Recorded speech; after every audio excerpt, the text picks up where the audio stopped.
बच्चों अभी हमने 3 एक्सियोम्स देखे थे यूक्लिड्स के। अब आगे हम देखते हैं, हमारे पास कुल 7 एक्सियोम्स हैं। तो फोर्थ नंबर है, things which coincides with one another are equal to one another. अब यहाँ पर इन्होंने ये कहा है कि अगर दो चीज़ें आपस में कोइंसाइड कर दें, कोइंसाइड का मतलब एक दूसरे को बिल्कुल ओवरलैप, जैसे आप एक ही कॉपी का 2 पेज निकालिए और दोनों पेज को एक दूसरे के ऊपर रख दीजिए, तो आप देखेंगे कि दोनों पेज एक दूसरे को कंप्लीटली कवर कर लेते हैं, ढक लेते हैं। इसको कहते हैं कोइंसाइड होना। तो जब इस तरह की कंडीशन आती है तो इसका मतलब है कि दोनों बराबर हैं। ज़्यादा आपके हाथ में अगर दोनों एक ही तरह के नोट हैं, मान लीजिए कि 2000 के नोट हैं, 2 नोट हैं, दोनों को एक दूसरे के ऊपर आप रखेंगे तो आप ये नहीं बता पाएंगे कि दोनों नोट 2 नोट हैं या 1 नोट है। इसका मतलब one note is coincide to another note, so both are equal. अगर दो कोइंसाइड करते हैं तो वो दोनों एक दूसरे के बराबर होते हैं।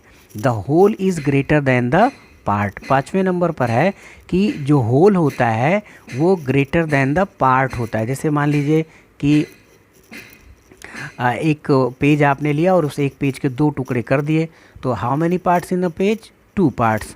अब एक पार्ट को अगर आप देखेंगे तो वो पूरे पेज से तो छोटा ही होगा। तो वही इन्होंने यहाँ पर एक्सियोम में दिया है कि जो पूरा होता है उस पूरे में से उसका एक पार्ट हमेशा छोटा होगा, यानी पूरा हिस्सा हमेशा बड़ा होता है। तो whole is greater than the parts.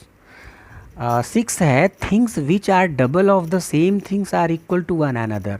इसका मतलब ये हुआ कि अगर कोई 2 नंबर बराबर हैं और दोनों नंबर को अगर डबल कर दिया जाए तो भी बराबर हो जाएंगे। इसी तरह से है 7वें नंबर पर कि अगर कोई 2 नंबर बराबर हैं तो दोनों को आधा कर दिया जाए तो भी बराबर होंगे। तो यहाँ देखिए 6ठे नंबर पर है a is equal to b, और दोनों में 2 से मल्टीप्लाई कर दिया यानी डबल कर दिया, then it becomes 2a is equal to 2b। तो अब ये दोनों क्या होंगे? फिर से बराबर हो गए। 7th में यही दिया गया है, if a is equal to b, दोनों आपस में बराबर हैं, दोनों को हाफ कर दीजिए, so it becomes a/2 is equal to b/2। तो दोनों का हाफ भी बराबर हो जाएगा।